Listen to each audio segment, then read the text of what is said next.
Hello everyone, welcome to my channel. इस video में हम लोग बात करने वाले हैं जो बीपीएससी का नेक्स्ट टीचिंग एग्ज़ाम होने वाला है, जो कि है टीआरई 4.0। उसकी प्रिपरेशन आपको कैसे करनी चाहिए, क्या स्ट्रेटजी होनी चाहिए और क्या क्या आपको पढ़ना चाहिए, क्या अवॉइड करना चाहिए। देखिए, टीआरई 1, टीआरई 2, टीआरई 3 और 3 के दोनों एग्ज़ाम, जो कि एक री एग्ज़ाम भी है, उसको देने के बाद भी बहुत लोग ऐसे हैं जिनका सिलेक्शन अभी नहीं हुआ है।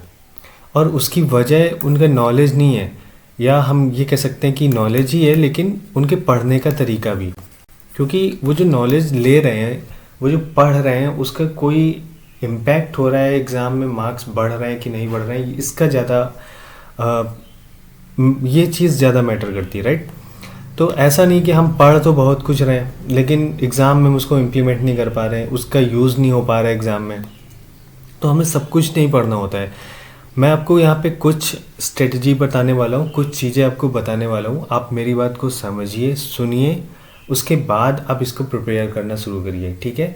आपको मैं कुछ चीज़ें बताऊँगा और मैं पूरा टीआरई 1, टीआरई 2 को एनालाइज करने के बाद ये चीज़ें बोल रहा हूँ। आप उनको समझिए, उसके बाद ही आप कोई डिसीज़न लीजिएगा, ठीक है। आपको क्या कैसे करना है, ये मैंने यहाँ पे कुछ डेटा इकट्ठा करा है, जो कि आपका टीआरई 1, ये आपका टीआरई 1 का है और ये आपका टीआरई 2 का है, ठीक है। इसमें मैंने ये चीज़ें इकट्ठा करी कि किस सब्जेक्ट से, किस टॉपिक से कितने क्वेश्चन आए थे। तो मैं यहाँ पे टीआरई 1 लिख दे रहा हूँ, यहाँ पे 1 का, और यहाँ पे 2 की मैं बात कर रहा हूँ। अगर मैं मैथ सेक्शन की बात करूँ टीआरई 1 में, तो टीआरई 1 में मैथ्स के क्वेश्चन थे 16, ठीक है। ये पूरा आपका 120 क्वेश्चन की बात हो रही है, ठीक है। जो लैंग्वेज वाला पार्ट है मैं उसको अभी हटा दे रहा हूँ। मैं सिर्फ 120 के क्वेश्चन के जो आते हैं आपके, जो आपका कॉमन जीएस आता है वो, प्लस आपका जो एक जनरल स्टडीज़ का 80 मार्क्स का आता है वो, उसको मिला के मैं बात कर रहा हूँ। तो उसमें से 16 क्वेश्चन आपके मैथ्स के थे।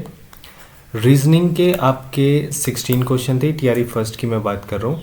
साइंस से आपके 15 प्लस 16 इज इक्वल टू 31। मैं आपको इसको एक्सप्लेन कर दे रहा हूँ। ये जो 15 है, ये आपका कॉमन जीएस जो 40 मार्क्स का आता है, उसमें 15 क्वेश्चन थे साइंस के, टीआरई 1 की मैं बात कर रहा हूँ। और 16 क्वेश्चन ये आउट ऑफ 80 जो बचते हैं आपके, उसमें से 16 क्वेश्चन थे। तो टोटल साइंस के 31 क्वेश्चन आए थे। इसमें साइंस के साथ साथ आपका इकोलॉजी भी इंक्लूडेड है, ठीक है, यहाँ पर। उसके बाद अगर हम बात करें जियोग्राफी प्लस इको, तो यहाँ पर मैंने जो इको के क्वेश्चन लिए हैं, इकोलॉजी के क्वेश्चन लिए, वो समवेयर जियोग्राफी से रिलेट करते हैं, तो मैंने वो क्वेश्चन यहाँ पर डाल दिए। और इसके क्वेश्चन थे आपके 11। जीएस सेक्शन आपका जो था, जिसमें जियोग्राफी इंक्लूड नहीं थी, वो था 29, ठीक है। और करंट के क्वेश्चन थे आपके 16।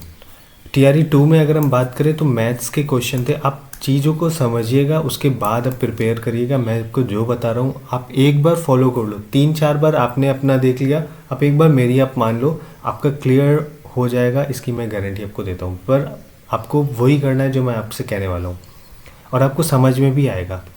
साइंस के क्वेश्चन टीआरई 2 में थे 15, करंट के क्वेश्चन टीआरई 2 में थे 15, ठीक है। जियोग्राफी और इकोलॉजी, इसके क्वेश्चन थे आपके 12 प्लस 16, फिर से ये वही चीज़ है 40 प्लस 80 में मिलाकर, ठीक है। और जीएस सेक्शन से आपके 26 क्वेश्चन थे, जिसमें जियोग्राफी इंक्लूड नहीं था। मतलब मैंने उसको जियोग्राफी के क्वेश्चन अलग कर दिए क्योंकि उस सेक्शन के ज़्यादा क्वेश्चन आ रहे थे। रीजनिंग के क्वेश्चन की अगर मैं बात करूँ तो टीआरई 2 में रीजनिंग के क्वेश्चन 17 थे, ठीक है। अब यहाँ पर कुछ चीज़ें समझने की कोशिश करिए। यहाँ पे ऐसा कोई भी यहाँ पे जो क्वेश्चन मैं आपको बता रहा हूँ, इसका बताने का ये पर्पज़ नहीं है कि आप कौन सा सब्जेक्ट पढ़ो, कौन सा छोड़ दो, मैं ये नहीं कह रहा हूँ। मेरा पर्पज़ अलग है। वो मैं ये कह रहा हूँ कि इसमें से आपके जितने भी आपको टॉपिक दिख रहे हैं ना, उसमें ऐसा कोई भी टॉपिक नहीं है जो इसको आप अवॉइड कर सकते हो। आप उसको, अगर आपने कोई भी एक चीज़ अवॉइड करी तो आप एग्ज़ाम से ऐसे ही बाहर हो गए। तो आपको पढ़ना सब कुछ है। अब जब सब कुछ पढ़ना है, टाइम लिमिट है, तो पढ़ने का तरीका क्या होना चाहिए, अब आप वो समझिएगा। अगर मैं बात करूं मैथ्स की, ठीक है, तो अगर अब टीआरई 1, टीआरई 2 और टीआरई 3 के तीनों जो चारों क्वेश्चन पेपर है उनको आप एनालाइज करेंगे, तो मैथ्स के जो क्वेश्चन आ रहे हैं ना, वो लिमिटेड टॉपिक से आ रहे हैं। मैं अभी पीआरटी की बात कर रहा हूँ, ठीक है, लिमिटेड टॉपिक से आ रहे हैं। मैं आपको एक ऐसी सलाह देने वाला हूँ जिसको अगर आपने मान लिया तो आप सिलेक्शन की दौड़ में आ जाएंगे, ठीक है। मैथ्स के लिमिटेड टॉपिक से क्वेश्चन आ रहे हैं। वो टॉपिक्स क्या हैं वो भी हम डिस्कस करेंगे। रीजनिंग की बात करें, ठीक है, लिमिटेड टॉपिक्स, आपको सब कुछ नहीं पढ़ना है, यही तो हमको यहाँ पे सीखना है। कभी भी एग्ज़ाम प्रिपेयर करने से पहले ना आपको ये माइंडसेट बनाना पड़ेगा, ये स्ट्रेटजी बनानी पड़ेगी कि आपको क्या पढ़ना है, इससे ज़्यादा आपको पता होना चाहिए क्या आपको छोड़ना है, ठीक है। फिर अगर जीएस सेक्शन की बात करें, अब जीएस सेक्शन की अगर बात करें तो देखिए हमने तो जियोग्राफी उसमें अलग कर दिया था, लेकिन बीपीएससी ने जब सिलेबस दिया था तो बीपीएससी ने स्पेसिफाई नहीं किया था कि आपको जीएस में क्या क्या पढ़ना है। उन्होंने बोल दिया कि जीएस के अंदर से पूछा जाएगा, क्या क्या पूछा जाएगा ये उन्होंने खास मेंशन नहीं किया, ठीक है। तो मतलब बहुत ज़्यादा डिस्क्रिप्टिव सिलेबस उन्होंने नहीं दिया, तो हमको जीएस में सब कुछ पढ़ना है, लाइक हिस्ट्री, ठीक है, जियोग्राफी, ठीक है, पॉलिटी और इकोलॉजी, राइट। उसके बाद देखो यहाँ पर एक चीज़ और हमें ध्यान रखनी है कि अभी तक टीआरई के जितने भी एग्ज़ाम हुए इंक्लूडिंग री एग्ज़ाम, इकोनॉमिक्स को नहीं पूछा गया है, ठीक है। अब वजह उनकी कोई भी है, वो उसको जीएस में काउंट करते हैं कि नहीं करते हैं मुझे नहीं पता, लेकिन अभी तक क्वेश्चन नहीं पूछे गए, ठीक है। उसके बाद अगर हम ये तीन हो गए, उसके बाद हमारा आता है मैथ हो गया, रीजनिंग हो गया, साइंस से क्वेश्चन आते हैं, ठीक है। उसके बाद आपका आता है साइंस के टॉपिक लिमिटेड नहीं है। यहाँ पर एक प्रॉब्लम साइंस के साथ प्रॉब्लम ये है कि इसका कुछ फिक्स नहीं है कि वो क्या पूछ लें, फिक्स नहीं है, ठीक है। उसके बाद आपका एक टॉपिक आता है, मैथ होगी, रीजनिंग होगी, जियोस, करंट का जितना मैंने नोटिस किया है कि लास्ट के 3 से 6 महीने ये मैक्सिमम, इतना बिल्कुल सफिशिएंट है आपके टीआरई के पीआरटी एग्ज़ाम के लिए, ठीक है। तो हमारा सारा सब कुछ इसमें कवर हो गया। अब मैं बात करता हूँ topic wise topic, that means हर एक सब्जेक्ट की अलग अलग बात कर लेता हूँ मैं। आपको समझना है कि मैं जो कह रहा हूँ पहले आप उस चीज़ को समझिए। ये डिटेल्ड वीडियो है, मैं आपको हर एक को एक्सप्लेन करूँगा, फिर मैं आपको ये भी बताऊँगा आपको पढ़ना कैसे है, ठीक है। आपके ईजिली 90 मार्क्स आएंगे, आपको बस याद रखना है मैं जो कह रहा हूँ उसको ध्यान से सुनिएगा, ठीक है। अभी तक आपने अपने मन से पढ़ लिया, अपने जहाँ से पढ़ना था आपने वहाँ से पढ़ लिया, उसका आपने नतीजा देख लिया। 4 एग्ज़ाम हो चुके हैं, अभी तक भी आपके मार्क्स ऐसे नहीं है कि वो आपको सेटिस्फाई करें या दूसरे को सेटिस्फाई करें। मैं मैथ्स की बात करता हूँ सबसे पहले। मैथ्स के अंदर हमें कौन कौन से टॉपिक पढ़ने हैं जिससे आपके 90% मैथ्स के क्वेश्चन सॉल्व हो जाएंगे टीआरई के अंदर। हम पीआरटी की बात कर रहे हैं 1 to 5 में। एक तो आपको जो मैं बेसिक टॉपिक अगर बताऊं तो आपको पढ़ना है करणी और घातांक, ठीक है। अगर आप इसको पढ़ेंगे तो सिंप्लीफिकेशन आपका अपने आप में बढ़ जाएगा, ठीक है। सब कुछ नहीं पढ़ना है, बस आपको ये समझ में आ जाना चाहिए।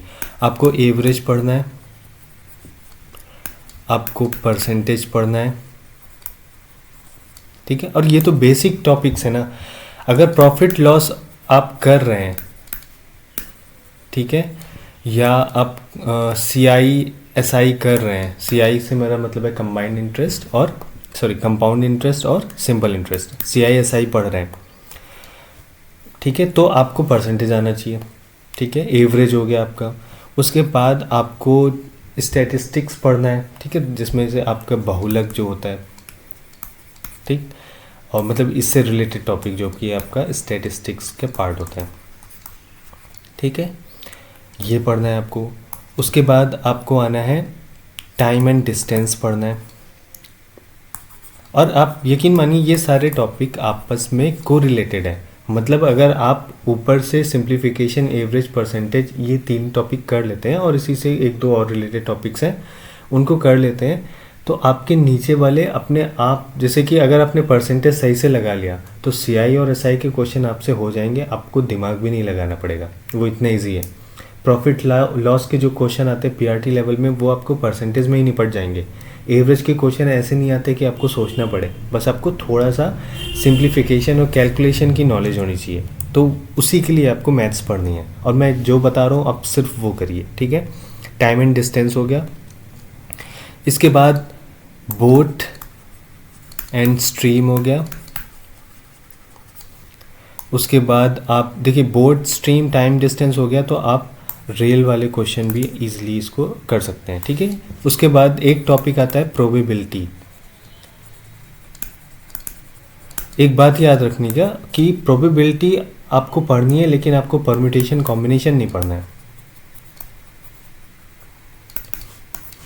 ठीक है। अब कुछ लोग के दिमाग में क्वेश्चन आ सकता है जिन्होंने इन चीज़ों को पढ़ा हुआ है पहले, कि बिना परम्यूटेशन कॉम्बिनेशन की प्रोबेबिलिटी कैसे हो जाएगी। आपके पीआरटी लेवल के लिए आपको परम्यूटेशन कॉम्बिनेशन की ज़रूरत नहीं है प्रोबेबिलिटी को सॉल्व करने के लिए, ठीक है। इतना हो गया ये। उसके बाद अगर मैं कोई टॉपिक बचता है तो वो हो सकता है आपका ये हो गया। उसके बाद अलजेब्रिक फंक्शन हो सकते हैं, जो कि आपका सिंप्लीफिकेशन में ही निपट जाएगा, ठीक है। आप यहाँ पे इनके नाम से मत डरिएगा, ठीक है। इसको हिंदी में सरलीकरण भी आप कह सकते हो, मतलब जिस लेवल का यहाँ पे अलजेब्रिक फंक्शन की मैं बात कर रहा हूँ। ये हो गया आपका। और इसके बाद अगर मैथ्स में लगभग मैंने सारे टॉपिक मैथ्स के कवर किए, आपको इतनी ही चीज़ें पढ़नी है, और यहाँ पे बहुत सारी चीज़ें आपस में को रिलेटेड है। अब देखिए प्रोबेबिलिटी कठिन तब होती है जब आपके जो प्रोबेबिलिटी के क्वेश्चन परम्यूटेशन कॉम्बिनेशन पे बेस्ड होने लगते हैं, तो वो एक हायर लेवल की प्रोबेबिलिटी है, वहाँ से क्वेश्चन आपके पीआरटी लेवल में नहीं आने वाले, ठीक है। मैंने 6 to 8 के क्वेश्चन पेपर में कुछ क्वेश्चंस देखे हैं जो कहीं ना कहीं टच करते हैं परम्यूटेशन कॉम्बिनेशन को, लेकिन पीआरटी लेवल में अभी तक ऐसा कोई क्वेश्चन मैंने नहीं देखा है जहाँ पर आपको परम्यूटेशन कॉम्बिनेशन की ज़रूरत पड़े उस क्वेश्चन को सॉल्व करने के लिए। ये बहुत ईजी होते हैं प्रोबेबिलिटी के क्वेश्चन। आपको मैं मूंजवानी सॉल्व करना सिखा सकता हूँ, पर अगर मैंने सिखाया तो, ठीक है। उसके बाद रेल के क्वेश्चन, अब अगर आपने टाइम एंड डिस्टेंस पढ़ लिया, बोट स्ट्रीम पढ़ लिया, और एक बार कंसेप्ट समझ में आ गया, रेल के क्वेश्चन अपने आप सॉल्व होना शुरू हो जाएंगे, ठीक है। इसके अलावा अगर हम बात करें CISI, मैंने आपको पहले बता दिया, CISI बेस्ड है आपके परसेंटेज पर, प्रॉफिट लॉस बेस्ड है आपके परसेंटेज पर, एवरेज एक बहुत ही सिंपल है, ठीक है। सिंप्लीफिकेशन के क्वेश्चन 1-2 आते हैं, यहाँ पे सिंप्लीफिकेशन से क्वेश्चन से मेरा मतलब है आपको एक्स और वाई की वैल्यू पता होनी चाहिए, मतलब 2 इक्वेशन दे दी एक्स और वाई की वैल्यू जहाँ पे पूछते हैं, या एक इक्वेशन दे दी, वहाँ पे आपको फॉर्मूला जो आपके फॉर्मूला होता है x+y का होल स्क्वायर क्यूब, ये सारे फॉर्मूले को यूज़ करके उन क्वेश्चंस को सॉल्व करना होता है, ठीक है। तो वो वाला हो गया। और मैं एक चीज़ और यहाँ पर लिख देता हूँ, वो है लॉग के क्वेश्चन में आपको सिर्फ कन्वर्जन आता है, ठीक है। अगर शायद मैं अगर सही याद कर पा रहा हूँ, वो पीआरटी का ही क्वेश्चन था, तो अगर पूछा भी गया है तो वो कन्वर्जन पूछा गया है। कन्वर्जन का मतलब बोल देगा कि x की पावर 4 = 32, इसको लॉग में कन्वर्ट करो। सो ये वाले क्वेश्चन, इससे ज़्यादा उन्होंने कुछ नहीं पूछा है, ठीक है। तो ये सारी चीज़ें आपको मैथ्स में पढ़नी है, और यकीन मानिए अगर आपको मैथ्स नहीं भी आती ना, तो ये वो चीज़ें हैं जो आपने कक्षा 8वीं तक या क्लास 8 तक आपने इसको कंप्लीट कर लिया होगा। तो कक्षा 8 तक अगर आपने मैथ्स पढ़ी है, क्लास 8 तक आपने अगर मैथ्स पढ़ी है, तो आप इन टॉपिक्स को ईजिली समझते हैं, बस आपको याद दिलाने की ज़रूरत है, ठीक है। तो ये हो गया आपका मैथ्स का पार्ट। उसके बाद हम लोग बात कर लेते हैं रीजनिंग की। आपको बस यही समझना है कि आपको क्या पढ़ना है, दैट मीन्स क्या छोड़ना है। अगर आपको ये समझ में आ गया कि आपको छोड़ना क्या, अवॉइड क्या करना है प्रिपरेशन के वक्त, आप बहुत कुछ अपने हाथ में ले लेंगे। रीजनिंग की बात करें तो रीजनिंग बहुत ही ईजियर आती है। मैं आपको बता दूं, रीजनिंग के जो मैंने क्वेश्चन देखे हैं वो देखे हैं, एक आपके, मैं टॉपिक कैसे आपको हिंदी में बताऊं, मैं पढ़ा हिंदी में देता हूं पर टॉपिक मुझे इंग्लिश में ही याद है। तो एक तो आप एनालॉग वाली ले लो, ठीक है, एक ये टॉपिक आता है। एक आता है आपका ब्लड रिलेशन, ठीक है। ये क्वेश्चन ऐसे हैं जिनको क्वेश्चन सॉल्व करने सीखने की ज़रूरत नहीं होती है। जैसे ब्लड रिलेशन का फॉर एग्जांपल क्वेश्चन है, इसको आपको सॉल्व करने की सीखने की ज़रूरत नहीं है। आप इस तरीके के पजल हमेशा से आप क्वेश्चन पढ़ते आए होंगे कि ये उसकी बुआ है, उसने इसकी फ़ोटो देखी, वो इसका ये लगता तो इसके ये कैसे रिलेट करता है, इस तरीके के क्वेश्चन आप हमेशा से सॉल्व करते हैं। लेकिन जब एग्ज़ाम में वो क्वेश्चन आते हैं उनको किस तरीके से हमें रिप्रेजेंट करके समझना है कि वो किससे कौन रिलेट कर रहा है, क्योंकि अगर हम सिर्फ दिमाग में इन सारे पजल्स को सॉल्व करते रहेंगे तो वो कन्फ्यूज़न क्रिएट हो जाती है। तो लिखना आना चाहिए, ठीक है, बस यही चीज़ सीखनी है। उसके बाद डायरेक्शन से क्वेश्चन, ठीक है, सिटिंग अरेंजमेंट से क्वेश्चन आ जाते हैं, बहुत ही ईजी वाली, ठीक है। और आपका आ जाता है नंबर सीरीज से क्वेश्चन आ जाते हैं। उसके बाद आपका काउंटिंग फिगर से क्वेश्चन भी आते हैं। और अगर रीजनिंग में कोई टॉपिक अगर बच रहा है तो मैं उसको बाद में देख लूँगा, ठीक है।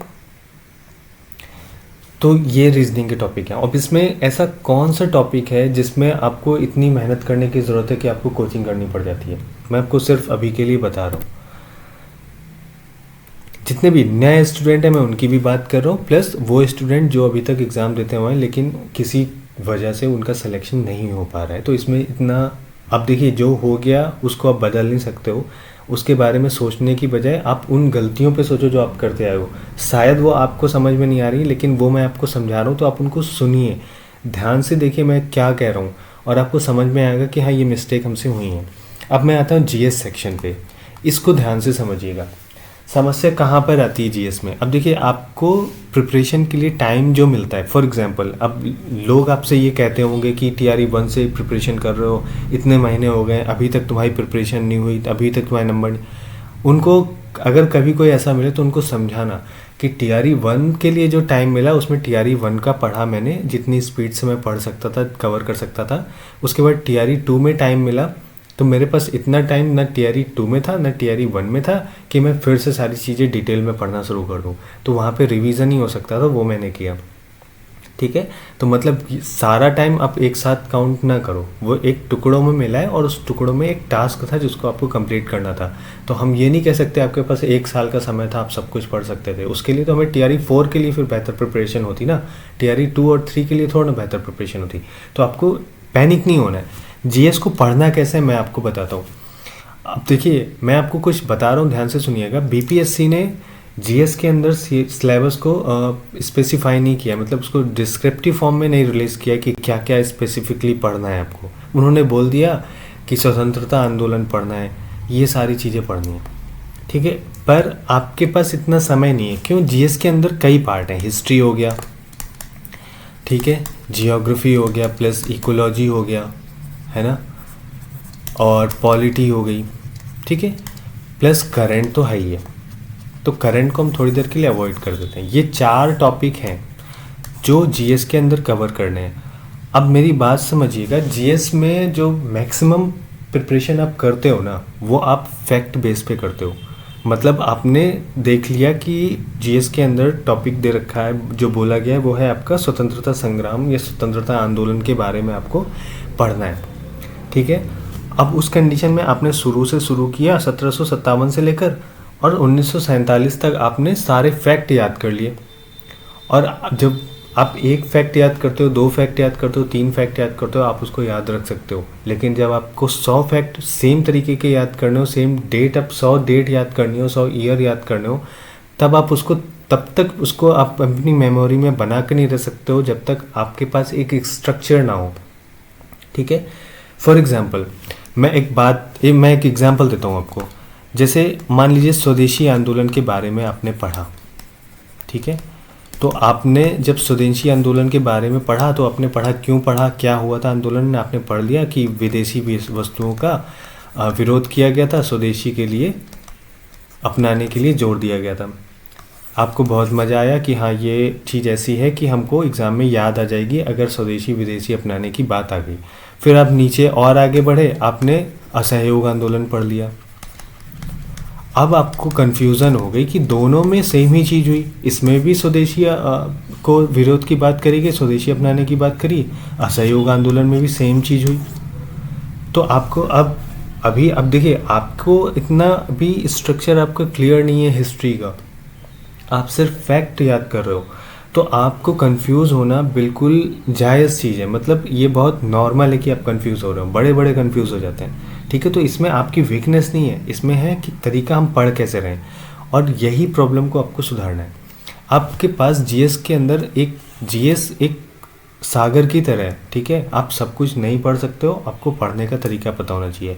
आप सोच रहे हो कि आप 2 महीने का टाइम आपको मिला, 3 महीने का टाइम मिला, मैं मान लेता हूँ, मान लीजिए टीआरई एग्ज़ाम के लिए 3 महीने का टाइम है, 90 दिन की बात है, ठीक है। 90 दिन में आपको क्या लगता है, आप 1857 या हम कहते हैं 1757 से लेकर 1947 तक आप पढ़ डालोगे पूरा, और आपको डिटेल में हिस्ट्री समझ में आ जाएगी और आपको फैक्ट भी। ये नहीं हो सकता। सिर्फ हिस्ट्री की बात करें तो आप अकेले नहीं कर सकते 3 महीने में ये, ठीक है। उसके बाद आपको जियोग्राफी पढ़नी है, वो एक अलग महासागर है, ठीक है। इकोलॉजी पढ़नी है, पॉलिटी पढ़नी है, ये इतना आसान नहीं है, ठीक है। और मिस्टेक कहाँ होती है आप लोगों से, कि जब आप कोचिंग ज्वाइन करते हो ना, आपको कुछ चीज़ें समझनी चाहिए कि कोचिंग में जो आपको टीचर पढ़ा रहा है ना, उसको इस बात से मतलब नहीं है कि आप उसको कितना मतलब आप कितना उस चीज़ को फीड कर पा रहे हो अपने अंदर। आपको वो नॉलेज दे रहा है, लेकिन कितना आप ले पा रहे हो, ये समस्या की बात है। क्योंकि देखिए, अगर वो आपसे पैसे ले रहा है ना, तो वो आप ले पा रहे हो नहीं ले पा रहे हो, ये उसकी जिम्मेदारी नहीं है। वो आपको दे रहा है कि नहीं दे रहा है, ये आप ज़रूर देखोगे, ठीक है। तो वो आपको ज़्यादा से ज़्यादा देगा उतने 3 महीने के ही टाइम में, ठीक है। और समस्या ये आती है कि वो जो पढ़ाते हैं ना, सेम चीज़ ल्यूसेंट में भी लिखी हुई है, ठीक है। और वो फैक्ट ही लिखवाते हैं। अगर मैं एक एग्जांपल दूं, अगर आपने कहीं क्लास करी होगी, मान लीजिए कि अभी तक पीछे आपने हिस्ट्री की क्लासेस कर रखी हैं, और आपने कोई बैच लिया था बीपीएससी का किसी और एग्ज़ाम का, और वनडे एग्ज़ाम का, ठीक है। और उन्होंने हिस्ट्री की क्लास में आपको कैसे पढ़ाया होगा, क्या उन्होंने आपको डायरेक्ट फैक्ट नहीं बताए होंगे। फॉर एग्जांपल 1757 में प्लासी का युद्ध, क्या उन्होंने डिटेल में आपको कहानी बताई होगी? नहीं। कब युद्ध हुआ, अंग्रेज आए, कब आए, क्या हुआ, किसके साथ युद्ध हुआ, कौन कौन युद्ध में था, किसने धोखा दिया, कौन जीता, कहाँ पे किसने कब्जा किया, बस उन्होंने ये बताया आपको। आपने सुना, आपको कई सारे फैक्ट मिले, आपको लगा कि बहुत अच्छा पढ़ा रहा है। मैं मतलब किसी की बुराई नहीं कर रहा हूँ, मैं एक बात बता रहा हूँ, आप समझिए। उस टीचर को भरपूर नॉलेज है उस चीज़ की, लेकिन उसके पास टाइम बाउंडेशन है। वो आपको इन डिटेल में नहीं समझा सकता कि आप कहानी की तरह उसको समझ के फैक्ट्स को उसमें स्टोर कर पाएँ। तो वो आपको मेन या हम कह सकते हैं क्रक्स बताने की कोशिश करता है, ठीक है। तो वो पढ़ा सही रहा है, लेकिन आप उसको फीड नहीं कर सकते हो, क्योंकि वो सिर्फ फैक्ट है। हिस्ट्री एक ऐसी चीज़ है ना कि फॉर एग्ज़ाम्पल, जैसे आपने कभी इस तरीके का गेम खेला है, एक यहाँ पे एक खांचा बना हुआ है जो कि ट्रायंगल है, एक यहाँ पे स्क्वायर बना हुआ है, यहाँ पे एक सर्कल का खांचा बना हुआ है, यहाँ पे एक आयत का खांचा बना हुआ है, और आपके पास अलग कहीं मान लेते हैं इस तरीके से उन खांचों को भरने के लिए आपके पास ये शेप्स हैं, ठीक है। तो आप इन शेप्स को सही जगह तभी भरेंगे ना जब आपको इस स्ट्रक्चर की नॉलेज है, ठीक है। तो आप फैक्ट का अकेले क्या कर लेंगे, आप भूल जाएंगे। अगर आपको ये स्ट्रक्चर ना दिखे तो आप ये कैसे पता लगाओगे कि ये चीज़ें कहाँ पर भरनी है या कहाँ पे रखनी है। तो सेम चीज़ हिस्ट्री के साथ भी होता है। जब आप फैक्ट याद कर रहे हो ना, तो आपको स्ट्रक्चर पता होना चाहिए हिस्ट्री में, कौन सी चीज़ कब हुई, कैसे हुई, क्या रीजंस थे। हिस्ट्री पढ़ने के लिए, हिस्ट्री को समझने के लिए सिर्फ एक ही चीज़ काम आती, वो है क्या रीजंस था, जो भी हो रहा है उसके पीछे की वजह क्या थी। अगर आपने वजह को समझ लिया, आप फैक्ट को अपने आप वहाँ पे फिट कर पाओगे। तो इसलिए आपको अगर कोई पढ़ा रहा है ना, आपको अगर लग रहा है कि आप क्लासेस करके हिस्ट्री की या जियोग्राफी की आप चीज़ें कवर कर लोगे, बीपीएससी निकल जाएगा, नहीं होने वाला। पिछले 3 महीने में ये हो चुका है, मतलब 3-4 एग्ज़ाम हो चुके हैं। जिनका निकल गया अच्छी बात है, जिनका नहीं निकला मैं उनके लिए बात कर रहा हूँ, ठीक है। आप सब कुछ नहीं पढ़ते, और समस्या कहाँ आती है, जब आप पढ़ तो बहुत कुछ रहे हैं लेकिन वो एग्ज़ाम में नहीं आता। अब मान लेते हैं आपने 100 चीज़ें पढ़ी, दूसरे कैंडिडेट ने 100 चीज़ें पढ़ी, टोटल थी 500, ठीक है। अब 500 आप पढ़ लें, ये आपके लिए पॉसिबल नहीं है, 500 फैक्ट आप याद कर लें। आपने 100 को याद करे इन 500 में से, उसने कोई 100 याद करे, उसने जो फैक्ट याद करे हो सकता है उसके ज़्यादा एग्ज़ाम में फंस गए हो और उसका एग्ज़ाम निकल गया हो। ठीक है, दूसरे एग्ज़ाम में क्या हुआ, आपके ज़्यादा फंस गए, उसका नहीं निकल पाया। ठीक है, ये चीज़ें होती हैं और इसी चीज़ को आपको बदलना है। तो आपको जीएस पढ़ते वक्त जो याद रखना है वो ये याद रखना है कि आपके पास पढ़ने के लिए सागर है। आपको चुन चुन के पढ़ना है कि आपको पढ़ना क्या है और कैसे पढ़ना है, वो भी एक ज़रूरी वाली स्ट्रेटजी है। तो जब आप हिस्ट्री पढ़ेंगे ना, तो मैं आपको यहाँ पे कुछ बताता हूँ। मैं कोई आपको कोर्स नहीं बेच रहा हूँ, मैं आपकी सिर्फ हेल्प कर रहा हूँ। ठीक है, मुझे मतलब मेरा चैनल तो मोनेटाइज भी नहीं है, अगर मैं सीधी सीधी बात करूँ। मैं आपकी सिर्फ इतनी हेल्प करना चाहता हूँ कि आपको कोचिंग ज्वाइन करने की ज़रूरत नहीं, कोई बैच लेने की ज़रूरत नहीं है जीएस के लिए। आप मैथ्स के लिए ले सकते हैं, रीजनिंग के लिए ले सकते हैं, करंट अफेयर के लिए ले सकते हैं। ठीक है, पर जीएस के लिए अगर आप बैच ले रहे हैं तो ये बहुत प्रॉब्लम की बात है, क्योंकि आप अपना टाइम वेस्ट कर रहे हैं। आप 1 घंटे में वो जितनी चीज़ें पढ़ाएंगे ना उस क्लास में, आप 1 घंटे में उससे ज़्यादा आप खुद से पढ़ सकते हो और वो वही चीज़ पढ़ाएंगे जो आपको बुक में मिलेगा।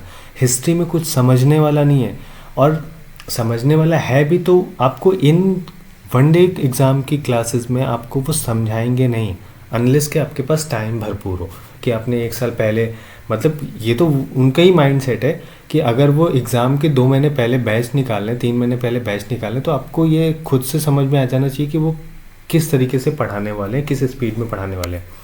अब मान लेते बीपीएससी का 4 वाला एग्ज़ाम अब हो रहा है और किसी ने 1 साल पहले ही इसके लिए बैच निकाल दिया था, वो तब से प्रिपरेशन कर रहे हैं। वहाँ पर आपको डिटेल्ड एनालिसिस हर चीज़ का, ये डिटेल हम कह सकते हैं क्लासेस मिलेंगी। लेकिन 3 महीने पहले अगर कोई कोर्स लॉन्च हो रहा है, आप एक्सपेक्ट कर रहे हो कि आपको हिस्ट्री प्रिपेयर हो जाएगी, जियोग्राफी प्रिपेयर हो जाएगी, पॉलिटी, ये नहीं होने वाला। और यहीं पर प्रॉब्लम आती है। आपके सबसे ज़्यादा कम, अगर आपकी मैथ्स आपकी नॉर्मल है, मतलब बहुत अच्छी भी हम नहीं कह रहे हैं, पर थोड़ी बहुत आती है कि आप क्वेश्चन सॉल्व कर लेते हो, उसके बाद भी अगर आप नोटिस करोगे ना, सबसे कम नंबर जो आपका सिलेक्शन रोक रहा है वो आपका जीएस सेक्शन है। तो उसको पढ़ना कैसे, मैं आपको बताता हूँ। इतना तो हो गया, ठीक है। मैं आपको बताता हूँ कि क्या करने वाला हूँ मैं आपके लिए। मैं हिस्ट्री की क्लासेस लाने वाला हूँ, लेकिन उस तरीके से नहीं जिस तरीके से आप पढ़ते आए हो।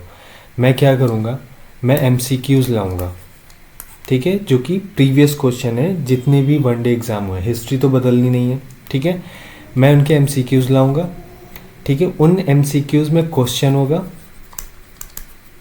प्लस सॉल्यूशन होगा, उसके बाद एक आपका एक्सप्लेनेशन भी होगा, ठीक है। इतना ही नहीं, ये तो वो चीज़ है जो फैक्ट बेस्ड होगी, मतलब क्वेश्चन होगा, उसका सोल्यूशन होगा और उस सोल्यूशन से रिलेटेड कुछ फैक्ट्स होंगे।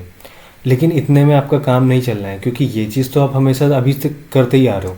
मैं क्या करूँगा, मैं जो भी उस क्वेश्चन का टॉपिक होगा उसको मैं एक्सप्लेन करूँगा, ठीक है। दैट मीन्स उसके पीछे की चीज़ें बताऊँगा। फॉर एग्ज़ाम्पल, जैसे प्लासी के युद्ध की मैं बात करूँ, ठीक है, तो उसके पहले क्या क्या हो रहा था, कैसे हो रहा था, वो आपको नहीं पता है। अब प्लासी के युद्ध से ही क्यों हम, अगर मैं सिर्फ ये क्वेश्चन कर दूं कि प्लासी के युद्ध से ही क्यों हिस्ट्री की शुरुआत करते हैं हम लोग, मॉडर्न हिस्ट्री की, ठीक है, क्यों उसके बाद, उसके पहले नहीं करते हैं। मैं आपको एक छोटा सा फैक्ट बताता हूँ, आपको समझ में आएगा।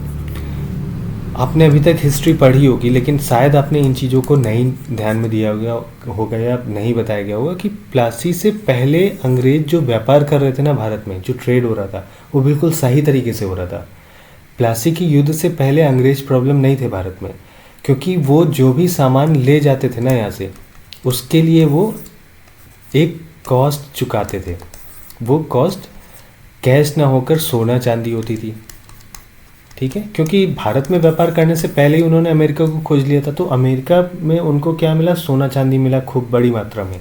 तो वो उस सोने चांदी का यूज़ करते थे भारत से सामान खरीदने में या व्यापार करने में। तो यहाँ पर भारत प्रॉफिट में था, ठीक है। लेकिन प्लासी का युद्ध जब हुआ तो वो धोखे से जीत गया। असली में वो जीतते ना, वो युद्ध जो आपका मीर जाफ़र था, उसने धोखा दिया राजा को, ठीक है, सिराजुद्दौला को, और उसके बाद अंग्रेज ने ये लड़ाई जीती। तो ये लड़ाई धोखे से जीती थी। उसके बाद जब उन्होंने ये लड़ाई जीती तो बंगाल पे उनका कब्जा हो गया। उसके बाद बक्सर का युद्ध हुआ तो उनको पूरा एक बड़ी जो भारत की एक जो हम लोग कह सकते हैं समृद्ध जगह थी, वहाँ पर उनका कब्जा हो गया, तो उनके पास पैसा मिल गया। उसके बाद उन्होंने क्या किया, भारत के पैसे से मतलब भारत से टैक्स लेते थे और उसी टैक्स के पैसे से वो लोगों की, फॉर एग्जांपल मैंने आपसे टैक्स के 100 रुपये लिए और फिर उसी 100 रुपये से मैंने आपसे कुछ गेहूँ खरीद लिया। मान लीजिए आपका प्रोडक्शन गेहूँ का है, तो आपसे मैंने 100 रुपये टैक्स लिया और उसी 100 रुपये से मैंने गेहूँ खरीद लिया। तो मेरा पैसा तो खर्च ही नहीं हुआ, मैंने आपसे ही पैसे लिए और उसी से आपकी उपजाई हुई चीज़ खरीद ली। फिर मैंने आपसे, जब आपने दूसरी फसल हो गई तो फिर मैंने आपसे टैक्स लिया और फिर आपने जो उपजाया उसको खरीद लिया। तो इसमें मेरा तो कुछ जा ही नहीं रहा है, मैं तो आपसे पैसे भी ले रहा हूँ और उसी पैसे से आपकी चीज़ें खरीद रहा हूँ। तो कुल मिला के दोनों तरफ से आप मेरे लिए ही काम कर रहे हो। यहाँ से जो था वो धन का जो बहिर्गमन वाला आपने थ्योरी अगर पढ़ी है अपनी लाइफ में, तो वो यही थ्योरी थी जिसको दादा भाई नौरोजी ने एक्सप्लेन किया था या उसको उजागर किया था। तो अभी आपको समझ में आया। अब आपको समझ में आया होगा कि धन का बहिर्गमन का असली मतलब क्या था और क्यों 1857 का युद्ध इतना मायने रखता है इंडियन हिस्ट्री में। ठीक है, तो आपको अब मान लीजिए यहाँ पर आ जाता प्लासी के युद्ध के बारे में कुछ, आपको सोल्यूशन मिल जाता, यहाँ पे उसके बारे में एक्सप्लेनेशन हो जाता कि अंग्रेज़ ने ये किया था, वो किया था और जीत गए। पर अब जो मैंने अभी आपको प्लासी का युद्ध एक्सप्लेन किया, क्या आपको अब लगता है कि कभी भी आप प्लासी का युद्ध अगर सुनेंगे तो आपको ये चीज़ें याद नहीं आएंगी? 100% आएंगी, क्योंकि मैंने आपको एक कहानी की तरह इसको समझा दिया। आपको समझ में आ गया कि शुरुआत कैसी थी, अंत क्यों हुआ और क्या वजहें थी उनके पीछे की जो हुआ। ठीक है, आपको रीजंस पता है, इसलिए आपको ये चीज़ हमेशा याद आएगी। ठीक है, तो इस तरीके से हिस्ट्री पढ़नी है। सेम चीज़ आपको जियोग्राफी में लागू करनी है, सेम चीज़ आपको पॉलिटी में करनी है, सेम चीज़ आपको इकोलॉजी में करनी है। आपको जीएस इतने टाइम में इस तरीके से नहीं पढ़ना है कि आप हिस्ट्री के शुरुआत से प्लासी के युद्ध से हिस्ट्री की किताब लेकर बैठे और आपने सारी कहानी पढ़ना शुरू कर दी और समझ में कुछ नहीं आया, क्योंकि ये पॉसिबल है कि आपको समझ में नहीं आएगा एक बार की रीडिंग में, और इतना टाइम नहीं है कि आप सारे जीएस के पेपर को डिटेल में पढ़ना शुरू कर दें। तो इसका सलूशन जो मैं आपके लिए लेकर आया हूँ वो ये है कि सबसे पहले हम लोग क्या करने वाले हैं, मैं आपके लिए एमसीक्यूज़ लाऊंगा जैसे मैंने बोला। ठीक है, उसका सलूशन लाऊंगा मैं। ठीक है, प्लस मैं आपको उसका एक एक्सप्लेनेशन दूंगा। ठीक है, छोटा होगा, ज़्यादा नहीं होगा। ठीक है, प्लस मैं आपको ये पीडीएफ भी प्रोवाइड कर दूंगा। साथ में मैं आपको एक ब्रीफ इंट्रोडक्शन दूंगा। ठीक है, हो सकता है वो इंट्रोडक्शन इतना सफिशिएंट नहीं है कि आपको हिस्ट्री में पीएचडी करवा दे, लेकिन वो इतना सफिशिएंट है कि आपको याद, आपके जो फैक्ट आप पढ़ेंगे उसको याद दिलाने के लिए सफिशिएंट है, प्लस आपके एग्ज़ाम के पॉइंट ऑफ व्यू से सफिशिएंट है। ठीक है, तो ये मैं हिस्ट्री में करूँगा। सेम चीज़ मैं जियोग्राफी में करने वाला हूँ। ठीक है, सेम चीज़ मैं इकोलॉजी में करने वाला हूँ और सेम चीज़ मैं पॉलिटी में भी करने वाला हूँ। ठीक है, मैं अपने बारे में थोड़ा सा बता देता हूँ, शायद मैंने बताया नहीं, कि आपको लग रहा होगा इतनी सारी चीज़ें मैं कैसे करा सकता हूँ। एक्सप्लेनेशन दे दूँगा, सॉल्यूशन दे दूँगा, लेकिन मैं डिटेल में इसका एक्सप्लेनेशन कैसे खुद से कैसे करूँगा मैं आपको बता देता हूँ। मैं यूपीएससी का एस्पिरेंट हूँ।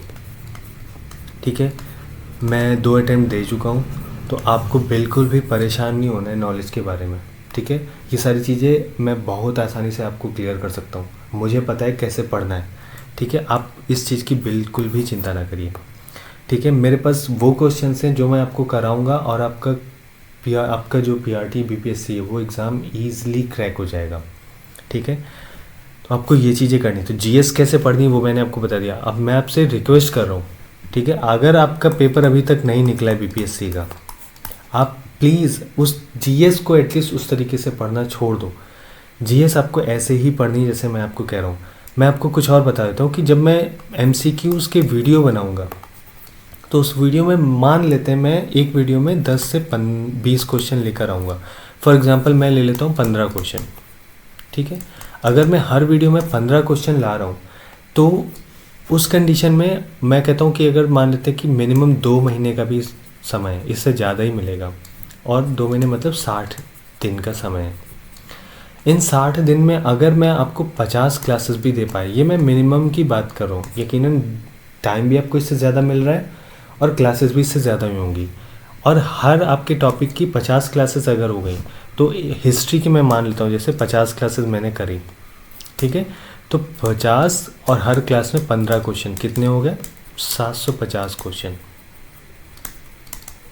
ये सिर्फ हिस्ट्री के हैं। 750 आपके जियोग्राफी के, 750 आपके पॉलिटी के, और 785 आपके इकोलॉजी के। ठीक है, तो 750 आपको क्या लगता है? और मैं आपको ऐसे क्वेश्चन दूंगा ना, अब देखिए आपने अभी तक तो बहुत कुछ पढ़ा ही होगा, ज़ीरो पे तो आप नहीं खड़े हो। ठीक है, प्लस जब आपको मैं ये क्वेश्चन करवाऊंगा ना, आप यकीन मानो आप इतने कॉन्फिडेंट हो जाओगे, आपको खुद ही समझ में आने लगेगा कि ये क्वेश्चंस जो हैं इसी तरीके के क्वेश्चन बीपीएससी पूछ रहा है। ठीक है, आप बिल्कुल भी परेशान मत होना।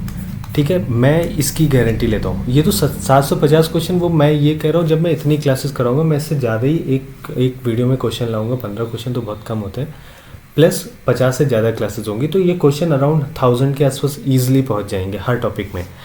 ठीक है, तो इतने क्वेश्चन करने के बाद ना बीपीएस आप सोचिए, एमसीक्यूज करेंगे, सबका एक्सप्लेनेशन मैं दूंगा, तो आप ना इन डिटेल में हिस्ट्री पढ़ रहे हो, पर आप जो भी पढ़ रहे हो, जो भी फैक्ट आप याद कर रहे हो, उसके पीछे की वजहें आपको पता है। तो जैसे ही आपको, मान लीजिए मैंने आपको स्वदेशी आंदोलन को थोड़ा ब्रीफ में एक्सप्लेन कर दिया कि क्या क्या पहले हुआ, क्या बाद में हुआ, फिर जब मैंने आपको एक क्वेश्चन दिया स्वदेशी आंदोलन पे, आपको तुरंत माइंड क्लिक करेगा कि कब हुआ था, क्या वजह थी, किसके बाद हुआ था, किसके पहले हुआ था, कौन कौन से दल इसमें शामिल थे, आपको समझ में आ जाएगा। ठीक है, यही चीज़ मुझे आपके साथ करनी है। सेम चीज़ आपको हिस्ट्री पे लागू होगी, सेम जियोग्राफी पे, सेम पॉलिटी पे, सेम इकोलॉजी पे। और यकीन मानिए मैं जो कह रहा हूँ वो मैं करके दिखाऊंगा। उसके बाद जो बचता है वो है करंट अफेयर। ठीक है, अगर आप चाहते हैं, अब देखिए इतना मैथ्स की क्लासेस मैं लूँगा और रीजनिंग की क्लासेस मैं लूँगा, जीएस की क्लासेस लूँगा। अब करंट के लिए टाइम बचेगा या नहीं बचेगा, मैं इसका अभी कुछ डिसाइड नहीं कर सकता। ठीक है, और इसके लिए आपको मैं जो बताना चाहता हूँ वो ये कि आप ये कर सकते हैं कि करंट के लिए आप मैगज़ीन पढ़ सकते हैं, जो कि आपके वन लाइनर होता है। आपको डिटेल नहीं पढ़ना है किसी भी करंट का, आपको वन लाइनर ही पढ़ना है। ठीक है, तो वन लाइनर में आपको हर महीने का जैसे वन लाइनर आ जाते हैं कि मान लीजिए जुलाई मंथ का जैसे वन लाइनर आ गए 60 से 70 क्वेश्चन। ठीक है, तो वो, और जब आप वन लाइनर पढ़ेंगे ना तो आपको बहुत से क्वेश्चन आपस में रिपीट दिखेंगे। तो आपको बस इतना ही करना है। तो आपको कुछ काम खुद से भी करना है, जैसे करंट का आपसे, अगर मेरे पास समय होगा तो मैं खुद ही करवा दूंगा, लेकिन मेरे हिसाब से मैं करंट आपको करवाऊंगा, उससे ज़्यादा आप खुद ही पढ़ लोगे, क्योंकि यहाँ पे ऐसी कोई करंट नहीं है, मतलब यूपीएससी के रिलेटेड करंट नहीं है जो उसको एक्सप्लेन करना पड़ जाए।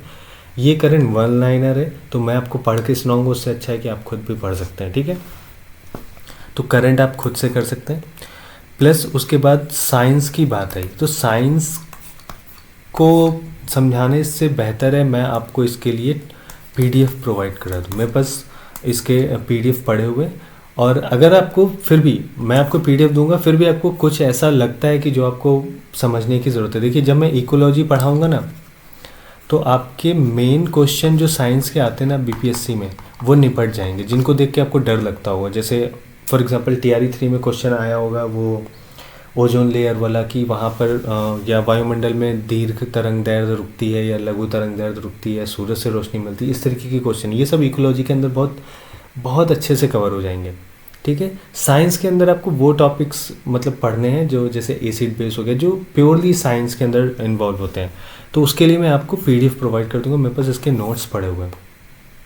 ठीक है, मतलब बिल्कुल क्रक्स पढ़ा हुआ है। आप इसको करने के बाद जब इन क्लासेस को कर लेंगे तो ये चीज़ें आपकी बिल्कुल, मतलब आप खुद बेहतर फील करना शुरू कर दोगे। ठीक है, उसके बाद जो चीज़ें बचती हैं, जो टॉपिक बचता है वो है आपका, मैं देख लेता हूँ एक बार, सारे हो गए। ठीक है, मैंने मैथ्स आपको बता दिया, तो मैथ्स में मैंने आपको जितने टॉपिक बताए मैं आपको बहुत अच्छे से उनको समझाने वाला हूँ। रीजनिंग में सब कुछ बिल्कुल लिमिटेड आता है, वो भी मैं आपको समझा दूंगा। जीएस सेक्शन में कैसे पढ़ना है मैंने आपको बता दिया। आप प्लीज़ आप कहीं से भी पढ़ो, मैं जो कह रहा हूँ आप उसको कर लीजिए एक बार। आपने पढ़ लिया, 3-4 महीने से आप पढ़ रहे हो, आप अपनी पोजीशन देख रहे हो आप कहाँ पर खड़े हो। अब मैं जो पढ़ा रहा हूँ आप उसको पढ़ लीजिए। और जब मैं हिस्ट्री, जियोग्राफी इन सबको लाऊंगा ना, तो मैं टॉपिक वाइज लाऊंगा। और फिर मैं उसमें ये खुद से मतलब डिसाइड कर लूँगी कि कौन सा टॉपिक ज़्यादा इंपॉर्टेंस रखता है। और अगर आपस में कोई टॉपिक को रिलेटेड, फॉर एग्जांपल कोई ऐसा टॉपिक है जिसको पढ़ने से पहले हमें एक टॉपिक और पढ़ना पड़े, तो मैं उस चीज़ का भी ध्यान में रखूँगा। ये आपको सोचने की ज़रूरत नहीं है, ये मैं तय कर लूँगा खुद से, ठीक है।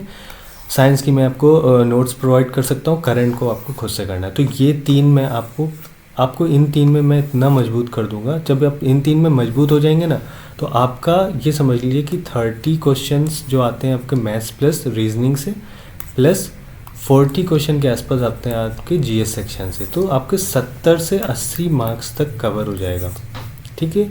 और साइंस अगर आप खुद से कर लेंगे, करंट आप खुद से कर लेंगे, तो मैं कहता हूँ कि अगर 120 क्वेश्चन में आपके पास मार्जिन है कि आप 30 क्वेश्चन भी गलत कर दो ना, तब भी आप 90 मार्क्स सही करके आओगे। तो आपको समझ में आ गया कि पढ़ना कैसे है। लैंग्वेज का सेक्शन आपको खुद देखना पड़ेगा। फिर भी अगर आपको ज़रूरत लगती है कि कंप्रीहेंशन कैसे सॉल्व करना है, तो इसका मेरे पास एक बहुत बढ़िया तरीका है, तो वो मैं आपको बता दूंगा, लेकिन उसको मैं सबसे लास्ट में, सिर्फ इसके लिए एक ही वीडियो लगेगा कंप्रीहेंशन को सीखने के लिए, तो वो मैं आपको बाद में समझा दूंगा, ठीक है। तो पहले हमारा फोकस इन टॉपिक्स पर होना चाहिए जो कि मैथ्स, रीजनिंग और जीएस सेक्शन है, ये मेरी जिम्मेदारी है। साइंस और करंट आपको खुद करना है, मैं साइंस की पीडीएफ प्रोवाइड कर दूंगा, और उसके लिए आपको टेलीग्राम आपको मेरा ज्वाइन कर लेना है, जो आपको चैनल पे इसका टेलीग्राम का लिंक मिल जाएगा, मैं उस पर लिंक कर दूंगा, ओके। तो इतना काम, आई थिंक ये वीडियो आपको समझ में आया होगा। बाकी अगर बीपीएससी की टीआरई 3 से रिलेटेड कोई बात है, लाइक कट ऑफ की अगर मैं बात करूं और रिज़ल्ट डेट की बात करूँ, तो इस पर मैं एक अलग वीडियो बना लूँगा, क्योंकि ये वीडियो बहुत लंबा हो जाएगा, ठीक है। तो उम्मीद करता हूँ आपको ये वीडियो समझ में आएगा, स्ट्रेटजी समझ में आएगी, कैसे प्रिपरेशन करना आपको ये समझ में आएगा। मिलते हैं हम लोग नेक्स्ट वीडियो में। होपफुली मैं इसको जितनी जल्दी हो सकता है मैं उसको शुरू करने वाला हूँ, मैथ्स, जीएस प्लस रीजनिंग। तो उम्मीद करता हूँ कि आपको वीडियो समझ में आया होगा और आपको स्ट्रेटजी समझ में आई होगी, आप इसको अच्छे से समझेंगे और इसको इम्प्लीमेंट भी करेंगे। तो मिलते हैं नेक्स्ट वीडियो में, तब तक के लिए थैंक यू।